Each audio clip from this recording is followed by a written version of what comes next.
반갑습니다. 소영주입니다. 10월 셋째 주 방송을 시작해 보겠습니다. 장해주식의 한 주간 시세 먼저 한번 살펴보고 시작해 봅시다. 현대 ENG 액면 분할을 했습니다. 13만원대에서 128,000원대를 행보하고 있다. 이렇게 가격을 보시면 될 것 같습니다. 상당히 로드맵이 다 나온 상태이기 때문에 공모가 결정이 이 주식의 향방을 가를 것 같습니다. LG CNS 조금씩 밀리면서 78,000원까지 내려와 있습니다. 상장은 내년 정도 예상해 보고 있습니다. 유닛 67,000원까지 내려와 있습니다. 8만원에서 9만원대까지 호가던 주식이 거의 15,000원 가까이가 사라졌습니다. 누닛이 11월 달에 상장의 로드맵을 시작합니다. 11월 달에 청구를 하고 내년 1, 2월 달에 상장으로 갈 가능성이 높기 때문에 그렇게 예상해 보고 있고, 유닛은 뒤에 가서 다시 한번 언급해 드리겠습니다. 바디프렌드 16,000원대 변동 없고요. 큐라티스 19,500원, 이 주식도 뒤에 가서 다시 한번 언급해 드리겠습니다. 에이프레는 변동 없습니다. 비바, 리퍼블리카 11만원대 왔습니다. 이게 12만원 갖다가 8,000원 밀리는데 요즘 장애 주식이 소강 상태입니다. 앞으로 뒤로 밀리지 않고 서로 간의 눈치 보기 작전에 돌입했다. 이렇게 보시면 될 것 같습니다. 야놀자 94,000원입니다. 야나두 100만원대에도 변동 없습니다. SK 에코프렌트 78,500원, 현대아산 21,400원, 넷마블레오 26,100원, K뱅크 16,800원, 가격이 변동이 없었습니다. 두나무가 개인적으로 제가 다시 한번 언급하겠지만 비트코인이 거의 8,000원까지 육박한 상태에서 두나무의 주식을 눈여겨볼 필요 있다. 이렇게 말씀드리겠습니다. 지금 전 세계가 물류 대란에 빠져 있습니다. 국제 유가가 또 최고치를 기록했죠. 원자재 대란으로 인한 슬로우플레이션까지 우려하고 있다. 이런 말이 나오고 있습니다. 기본적으로 무디스 또한 물류 대란은 세계 경제 회복에 발목을 잡는 가장 커다란 이유라, 이런 말까지 했습니다. 지구촌을 덮치고 있는 물류 대란에 한국 또한 비상이 걸려 있죠. 앞으로 이 물류 대란이 어떤 식으로든지 방향을 틀고 갈 거라 이렇게 보고 있습니다. 그래서 세계 경제 회복에서 물류 대란이 해결되는 시점까지는 보수적 관점에서 주식을 볼 필요는 있다. 그러나 주식으로 돈이 유입되고 있는 건 사실이고 주식 외에는 투자할 마땅한 곳이 없습니다. 그래서 주식 시장은 3,000포인트를 계속 행보할 것이고 하방보다는 상방이다. 늘 예상을 해보고 있습니다. 주식은 지금보다 올 하반기가 더 좋을 것 같고 올 하반기보다 내년 초가 더 좋을 거라 예상해 봅니다. 요즘 장애 주식 시장은 하락입니다. 장애 주식을 한 지 거의 23년이 다 되고 있습니다. 이렇게 많은 사람들로부터 주식이 사랑받는 것은 처음입니다. 2020년을 기점으로 해서 지속적으로 유입되고 있습니다. 요즘 KB증권도 장애 주식 시장의 플랫폼을 만들기 위해서 뛰어들었습니다. 그만큼 제도권 시장에 있는 증권사에서도 장애 주식 시장이 새로운 수익원이라는 것을 확인하고 있습니다. 이미 1년 새 2배로 커졌습니다. KOTC 시장은. 기본적으로 이런 것들은 이제 증권사들도 장애 주식에 있는 기업이라는 리서치를 만들 필요는 있고 이미 리서치를 만드는 회사들이 늘어나고 있다. 이렇게 본다는 것은 장애 주식이 그만큼 일반 대중들 속으로 들어가서 활발하게 움직이는 주식이 되었고 이제는 안전한 주식이 되고 있다. 이렇게 보시면 될 것 같습니다. 우리가 기본적으로 플랫폼 시장의 주식들이 현재 상장을 대기하고 있는 기업들이기 때문에 앞으로 1년에서 2년, 3년 이런 기업들을 볼 필요가 있습니다. 현재 한국인이 가장 많이 사용하는 앱에 카카오가 1위를 기록했습니다. 그 다음에 유튜브, 네이버, 쿠팡, 밴드, 네이버, 지도, 인스타그램, 그 뒤를 바로 배달의 민족과 당근마켓, 토스까지 이어지고 있습니다. 개인적으로 토스뱅크 상당히 출범 속도가 좋습니다. 비바, 리퍼블리카 주식 상당히 좋다고 늘 말씀드리고 있습니다. 은시 드디어 3자 배정 유상증자 공고를 했습니다. 금액은 350억에서 좀 부족하죠. 349억이겠죠. 총 발행 주식수가 64만 8,145주, 주당 5만 4천원. 증액되는 금액이 한 3억 2,400 정도 증액되겠죠. 자본금이요. 어마어마한 금액입니다. 프리 IPO를 앞두고 아마 누닛이 협력 관계에 있는 해외 산하, 국내사와 3자 배정 방식으로 증자를 할 가능성이 있다. 이렇게 보면 될 것 같습니다. 현재 시장가가 67,000원이던 일부 할인율은 적용됐습니다. 그러나 그 옛날 카카오뱅크가 23,000원의 기간 투자를 받았습니다. 주당 시장가는 10만원이었습니다. 그 당시에 시장가와 기간 투자 단가는 벌어져 있습니다. 이유는 간단합니다. 대량 거래 아닙니까? 많은 금액을 투자했기 때문에 그 정도의 할인율을 적용받고 투자되었기 때문에 54,000원의 기간이 투자했다는 것은 최소 상장 후 10만원 이상은 바라본다. 이렇게 보면 될 것 같습니다. 드디어 프리 IPO 마지막 투자를 받았습니다. 349억이라는 돈을 받았고 유닛의 성장성을 상당히 높게 보고 있다. 이렇게 보면 될 것 같습니다. 11월 달에 상장 승부 예정하고 있죠. 유닛기업 눈여겨볼 필요가 있겠습니다. 업비트의 운영사 두나무 요즘 정말 잘 나가고 있습니다. 비트코인이 8천만원 가까이 육박해 와 있습니다. 하반기에 대금으로 인원을 채용한다고 합니다. 두나무의 주식 영향이 미치겠죠. 40만원대에서 움직이고 있습니다. 조만간에 50만원, 60만원, 70만원 갈 확률이 높은 주식이다. 이렇게 보시면 될 것 같습니다. 드디어 미국 시장에 비트코인이 ETF를 발행했습니다. 그만큼 비트코인이 이제는 세계 경제 속으로 뛰어들었다. 이렇게 보시면 될 것 같습니다. 이 비트코인을 가장 많이 거래하는 국내 1위 거래소가 바로 업비트입니다. 업비트의 운영사가 바로 두나무입니다.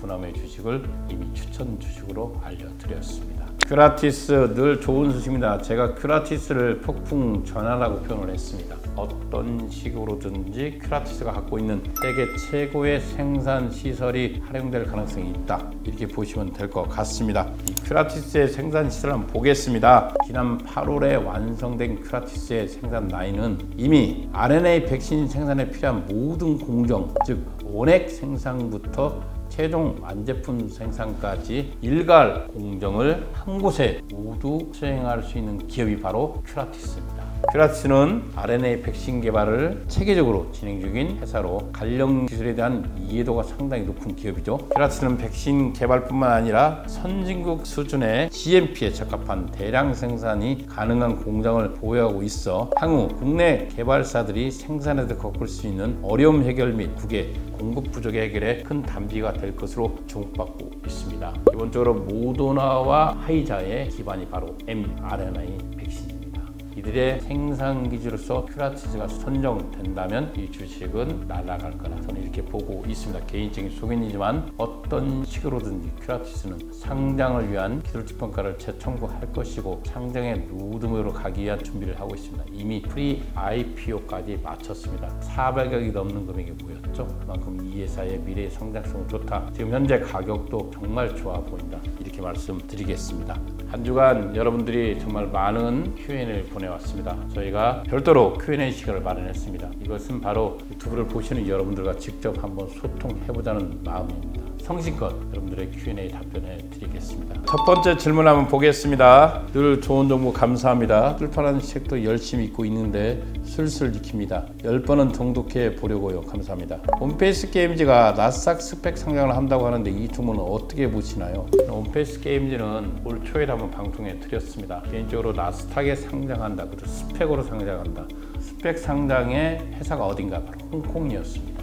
그러나 이게 기사가 나온 이후로 그 후에 후속편은 나오지 않고 있고 도리어 기사가 나온 이후에 가격은 뒤로 좀 밀리고 있는 모습을 보이고 있습니다. 홈페이스의 과거적 역사까지 들어간다면 좀 복잡합니다. 상당히 복잡한 주식이고 신문 기사를 간단히 한번 봤습니다. 국내에서 개발되고 있는 게임 개발사 중에서 나스닥 상장사와 가장 어울리고 가장 적합한 회사를 찾는다고 했습니다. 홈페이스 게임즈가 현재 서비스 되는 곳은 국내가 아니라 중국 시장입니다. 기사의 내용이 좀 앞뒤가 좀 맞지 않다 이렇게 보고 있습니다. 나스닥 상인협회 스펙 다 사실입니다. 그러나 온페이스 게임즈가 상장을 가기 위해서는 표면적인 재무적 공개도 필요할 뿐만 아니라 온페이스 게임즈가 갖고 있는 국내에 상당히 많은 주들이 있습니다. 이 주주들에게 소상히 회사의 내용을 설명할 필요가 있겠습니다. 새로운 주주가 유입되기보다는 기존에 있는 주주들 간의 주식의 손바뀜이 이루어지고 있습니다. 온페이스 게임즈를 막상 매도를 하려고 시장에 내놓았는데 매수자가 없는 주식이 되고 있습니다. 이유는 그들만의 리그에 갇혀 있다 이렇게 보시면 될 것 같습니다. 그러나 주주들이 상당히 많은 회사입니다. 정말 좋은 결과가 있기 바라고 있습니다. 다만 확장성을 위해서는 홈페이스 게임즈에 좀 더 투명적인 경영과 회사 내용의 공개가 필요하다 이렇게 보시면 될 것 같습니다. 두 번째 질문 한번 보겠습니다. 항상 좋은 정보 감사드립니다. 38 중개자를 통해 중소기업 비상장 주식을 매수한 후에 KOTC에 들어가서 매도했을 경우에 양도소득세를 내야 하는지요? 그리고 장애 대주대 요건은 금액에 상관없이 지분율 4%만 적용되는 건가요? 정확히 알려드리겠습니다. 우리가 10억 미만자에게는 KOT 시장에 장에서 구입한 주식을 KOT 시장에 거래했을 때 양도세가 면제됩니다.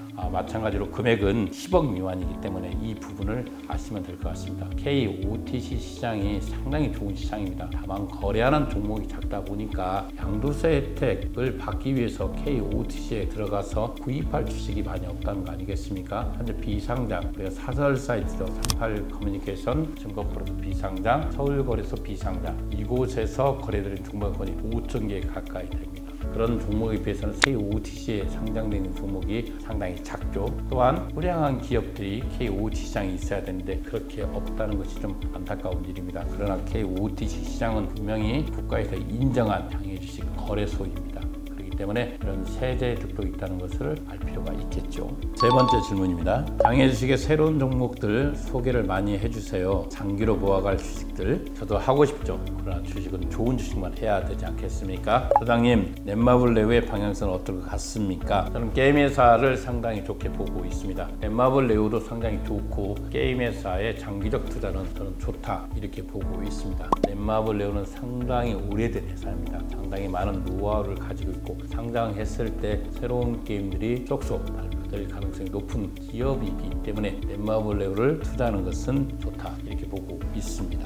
방송 잘 보고 있습니다. 유망한 비상장 주식을 보유하다가 상장 후 높은 가격대에 도달하면 바로 엑시트하는 게 좋을까요? 기본적으로 상장해서 높은 가격대에 도달했다면 엑시트하는 게 좋겠죠. 왜? 그 돈으로 비상장에 있는 종목을 사면 더 많은 이익을 보지 않겠습니까? 이익이 충분히 도달한 기업들은 이익 실현을 하셔서 자금을 확보하는 것도 좋습니다. 왜? 주식은 팔기 전까지는 가상의 자산입니다.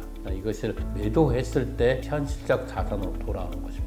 이익 구간에 들어갔다면 현실 자산으로 만들어서 이 주식을 다시 제2의 제3의 비상장 주식, 장외 주식에 투자했을 때 더 많은 이익을 볼 수 있다 이렇게 말씀드리겠습니다.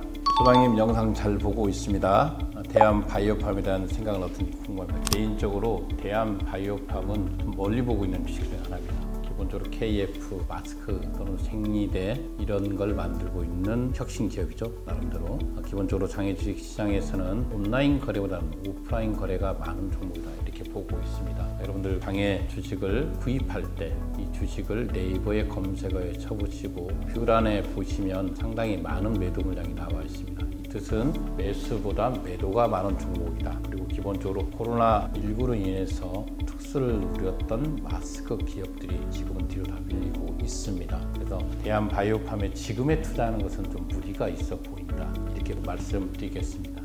큐라티스 눈이 매수 생각하고 있습니다. 그리고 비바 리퍼블리카가 좋다는 걸 알고 있는데 이미 고점인 것 같기도 해서요. 정해진 금액 안에서 매수하려고 하니 선뜻 이 세 가지 중에 계속 고민만 하고 있네요. 어떤 게 좀 더 나을지 조언 가능할까요? 저는 개인적으로 큐라티스, 누닛, 비바, 리퍼블리카 이 세 개를 상당히 좋은 회사로 보고 있고 이미 두 개는 정식 추천으로 올렸고 저는 개인적으로 제일 좋아 보이는 주식들은 여러 가지가 있지만 상장의 로드맵에 들어가 있는 기업들 중에 큐라티스 상당히 좋아 보이고요. 금액적으로 봤을 때 비바, 리퍼블리카 상당히 고점에 있는 건 같이 보이지만 그래도 이 토스뱅크, 토스증권, 토스보험까지 상당히 성장성이 좋아 보인다 이렇게 말씀드리겠습니다. 누닛 또한 마찬가지입니다. 국내 시장이 아니라 세계 넘버원 기업 아닙니까? 이 세 가지 급을 어느 기업에 투자할까에 대해서는 제가 뭐라 말씀드렸지만 본인이 가지고 있는 투자 금액을 볼 필요가 있겠습니다. 투자 금액이 5천만 원에서 3천만 원 미만이라면 개인적으로 큐라티스를 추천해 드리겠습니다. 그 이상이라면 누닛과 비바, 리퍼블리카를 추천해 드리겠습니다. 금액에 따라서 나눌 필요는 있겠습니다. 또한 상장되는 시점이 각각 다르기 때문에 여러분들이 돈을 활용할 시점을 볼 필요가 있습니다. 여기서 가장 먼저 엑시트 하는 게 누닛이겠죠. 그 다음에 큐라티스, 비바, 리퍼블리칸 이 순서가 될 것 같습니다. 상장의 속도에서 누닛이 제일 먼저 상장하고 두 번째로 큐라티스가 상장되겠죠. 마지막으로 비바, 리퍼블리칸 상장되기 때문에 돈의 흐름 활용도를 보시고 투자에 임하시기 바라겠습니다.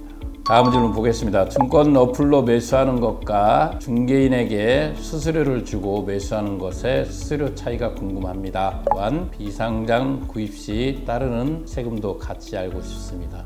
우리가 증권 어플로 투자하는 경우가 있습니다. 증권거래소 비상장, 서울거래소 비상장을 말씀드리는 것 같습니다. 여기서 나오는 수수료가 있습니다. 증권거래소 비상장이 제일 높죠, 수수료가. 중개인에게 나오는 수수료는 별반 차이가 없습니다. 서울거래소 비상장은 수수료가 없습니다. 없는 시장이기 때문에 공격적으로 가고 있습니다. 개인적으로 서울거래소 비상장을 활용하는 것도 좋다. 다만 서울거래소 비상장의 거래가 활발하지 않기 때문에 가격의 적정 가격은 다른 여타에 있는 증권 플랫폼 시장의 가격을 보고 조율할 필요가 있다. 이렇게 말씀드리겠고요. 증권거래소 비상장은 상당히 매도자, 매수자 양쪽에 다 수수료를 부과하고 있기 때문에 가하다는 생각을 갖고 있습니다. 중개업체 수수료는 여러분들이 충분히 협상을 통해서 하지만 거의 1%대, 0.5%대를 보시면 될 것 같습니다. 기본적으로 세금은 11.5%로 보시면 될 것 같습니다.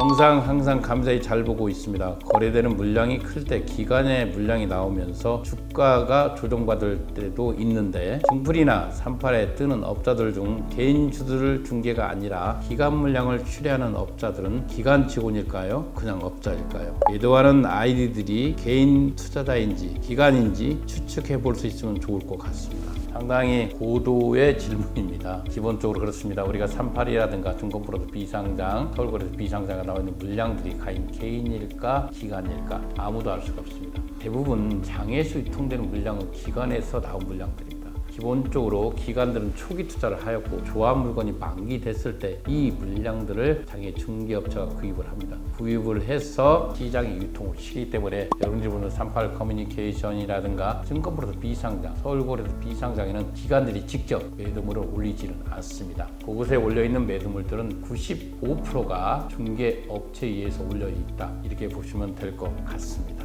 소장님 유익한 영상 잘 보고 있습니다. EVR 스튜디오 지금 투자도 괜찮은지요? 상당히 좋아 보입니다. 이제 시작한 기업 아니겠습니까? EVR 스튜디오는 주관사가 선정되겠죠. 조만간에요. 그리고 상장의 로드맵이 나오기 시작하겠죠. 그렇기 때문에 EVR 스튜디오는 메타버스 관련주로서는 현재 비상장에 나와 있는 게임 회사에서 가장 유망한 기업이다. 이렇게 보고 있습니다.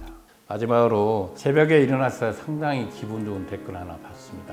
이 댓글을 보면서 얼마 전에 낸 책에 대해서 새삼 감동을 받았습니다. 여러분들에게 위해서 어떻게 하면 장애주식을 쉽게 알려줄까? 어떻게 하면 여러분들 눈높이에서 이 장애주식을 공부하게 만들까 고민하고 있습니다. 더 열심히 공부해야겠다고 생각을 했습니다. 이런 댓글을 보면서 마지막으로 제 댓글을 소개하면서 오늘 장을 마치겠습니다. 소영주 소장님 덕분에 장애주식을 알게 되고 공부 중인 25살의 직장인입니다. 우연히 소영주 소장님의 책 부의 장애 홈런을 접하고 많은 감정을 느꼈습니다. 단순히 장애 주식에 대한 정보만이 아닌 가난과 부, 삶에 대한 소영주 소장님의 말씀이 정말 마음에 큰 깨달음을 주었습니다. 무엇보다도 소영주 소장님의 20대 시절의 삶을 들으면 많은 공감을 느꼈습니다. 저 역시 불안정한 가정 환경으로부터 가족들을 지키기 위해 대학교에 재학 중이던 23살에 급히 공무원 시험을 통해 공직 생활을 시작했습니다. 많은 꿈을 포기하고 공무원 생활을 시작했지만 상황은 전혀 나아지지 않았습니다. 변하지 않는 상황에 큰 벽을 느끼고 좌절감도 느끼던 중 우연히 교보문고에서 부의 장애 혼론을 읽게 되었습니다. 큰 깨달음과 감동을 주신 저서에 정말 감사드리고 소영주 소장님께서 제공해 주시는 다양한 콘텐츠들을 통해 열심히 공부하도록 하겠습니다. 정말 제가 이런 댓글을 보고 제 스스로 다짐을 했습니다. 더 열심히, 더 정직하게 여러분들에게 장애주식을 알려드리겠습니다. 또한 더 알찬 책을 쓰기 위해서 또 노력하겠습니다. 오늘도 감사드립니다.